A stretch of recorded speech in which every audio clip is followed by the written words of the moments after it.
பரிகாத்தான் national தலைமையிலான Terengganu, கிளந்தான், கெடா மற்றும் பெர்லிஸ் மாநிலங்களில் 16வது பொதுத் தேர்தலுடன் ஒரே நேரத்தில் மாநில தேர்தல்கள் நடத்தப்படும் என்று எதிர்பார்க்கப்படுவதாக பாஸ் கட்சியின் தேர்தல் இயக்குனர் சனுசி நோர் தெரிவித்துள்ளார்.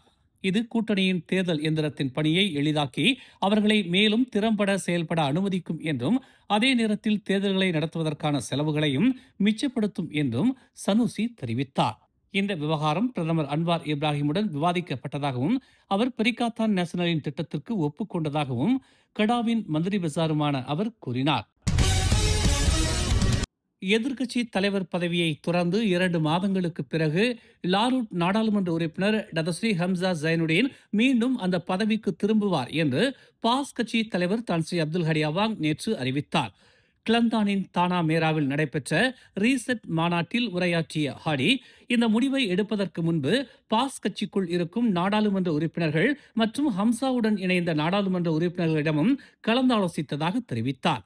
பாஸ் கட்சியின் கருத்துக்களை மட்டுமல்ல, நாடாளுமன்ற உறுப்பினர்களின் கருத்துக்களையும் கேட்டறிந்தோம். எனவே ஹம்சாவை எதிர்க்கட்சி தலைவராக நியமிக்க பாஸ் கட்சி ஒப்புக்கொண்டுள்ளது என்று அவர் தெரிவித்தார். பெரிகாத்தான் நேஷனல் கட்சியின் தலைவராக டத்தஸ்ரீ அமாட் சம்சூரி முக்தார் தொடர்ந்து நீடிப்பார் என்றும் ஹடியவாங் தெரிவித்தார். பெசாத்து கட்சியுடன் தொடர்ந்து அங்கம் வகிக்கும் 13 நாடாளுமன்ற உறுப்பினர்கள் உட்பட ஹம்சாவுடன் இணைந்த நாடாளுமன்ற உறுப்பினர்களின் கருத்துக்களையும் பாஸ் கட்சி கணக்கில் எடுத்துக் கொண்டதாக ஹடியவாங் கூறினார். முன்னாள் எதிர்க்கட்சி தலைவர் ஹம்சா ஜைனுடீன் தனது புதிய கட்சியான பார்ட்டி வவாசான் நெகாராவை நேற்று கிளந்தான் தானா மேராவில் உள்ள ரீசெட் மாநாட்டில் அறிவித்தார். பெசாத்து முன்னாள் துணைத் தலைவர் ஹம்சா, பாஸ் கட்சியின் தலைவர் அப்துல் ஹடி அவாங்கால் இந்த பெயர் வைக்கப்பட்டதாகவும், அடுத்த வாரம் கட்சியின் முதல் ஆண்டு பொதுக்கூட்டத்தை நடத்தும் என்றும் தெரிவித்தார். கட்சி புதிதாக பதிவு செய்யப்பட்டதா அல்லது ஏற்கனவே உள்ள கட்சியின் மறு பெயரிடப்பட்டதா என்பது உடனடியாக தெரியவில்லை.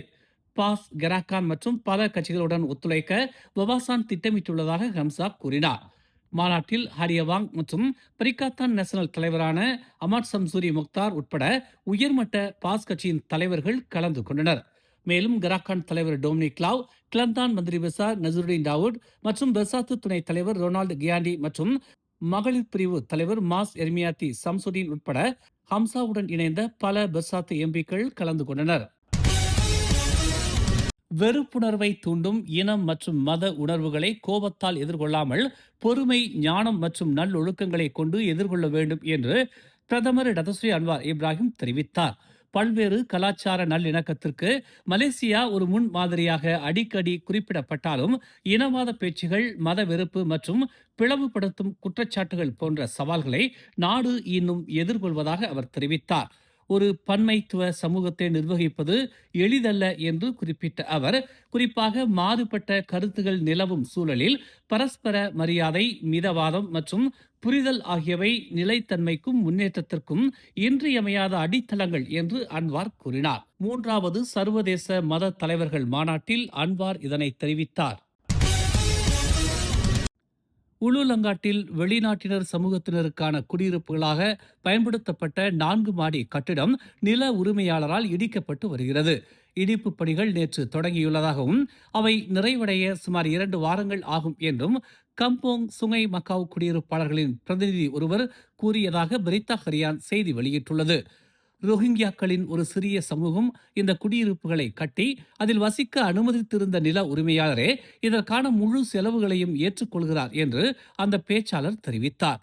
அந்த சமூகத்தினருக்கு ஒரு சிறிய வணிக மையமாகவும் செயல்பட்டு வந்த அந்த இடம் சுமார் 3 நாட்களுக்கு முன்பு அதன் முந்தைய குடியிருப்பாளர்களால் காலி செய்யப்பட்டதாக கூறப்படுகிறது. இந்த வார தொடக்கத்தில் காஜாங் நகராட்சி மன்றம் இந்த கட்டிடம் அரசுக்கு ஒதுக்கப்பட்ட நிலத்தில் சட்டவிரோதமாக கட்டப்பட்டதாகவும், அதன் மற்றொரு பகுதி 2 தனியார் நிலங்களில் அமைந்துள்ளதாகவும் தெரிவித்தது. கட்டிடத்திற்கு எந்தவிதமான திட்ட அனுமதியும் கோரப்படவில்லை என்றும், அப்பகுதியில் எந்த ஒரு மேம்பாட்டு பணிகளுக்கும் உள்கட்டமைப்பு அல்லது கட்டிட திட்டங்கள் சமர்ப்பிக்கப்படவில்லை என்றும் அது தெரிவித்தது. ஜலான் புக்கிட் காசிங் பகுதியில் உள்ள ஒரு குழந்தைகள் இல்லத்தின் முன்பாக சிசு ஒன்று கண்டெடுக்கப்பட்டதை தொடர்ந்து விசாரணைக்கு உதவுவதற்காக 2 பெண்கள் கைது செய்யப்பட்டுள்ளனர். நேற்று காலை 8:10 மணிக்கு காவல் நிலையத்தில் புகார் அளிக்கப்பட்டதை தொடர்ந்து 20 வயதுகளில் உள்ள அந்த பெண்கள் கைது செய்யப்பட்டதாக பெட்டாலிங் ஜெயா காவல்துறை தலைவர் சம்சுடீன் மமாட் தெரிவித்தார்.